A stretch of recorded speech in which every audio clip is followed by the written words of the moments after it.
Bismillahirrahmanirrahim. Assalamualaikum warahmatullahi wabarakatuh. Alhamdulillahirabbil alamin. Asyhadu an la ilaha illallah wa asyhadu anna Muhammadar Rasulullah. Allahumma shalli ala Muhammad wa ala ali Muhammad.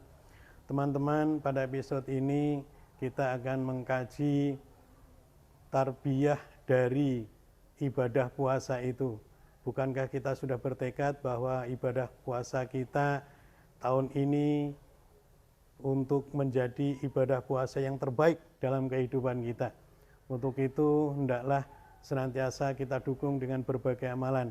Dalam hal ini saya mengajak kepada diri saya pribadi dan kepada teman-teman untuk membiasakan ibadah maliyah namanya, ibadah yang kaitannya dengan harta benda.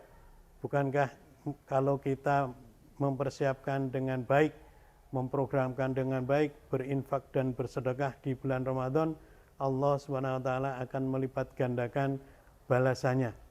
Di samping itu bukan hanya untuk sedekah dan infak saja, namun di akhir bulan Ramadan kita akan membayar zakat fitrah, di mana zakat fitrah itu dibayarkan untuk setiap yang bernyawa atau masih hidup sebelum sholat hari raya Idul Fitri. Demikian dan sekian, mudah-mudahan bermanfaat. Subhanakallahumma rabbana wa bihamdika asyhadu an la ilaha illa anta astaghfiruka wa atubu ilaik. Assalamualaikum warahmatullahi wabarakatuh.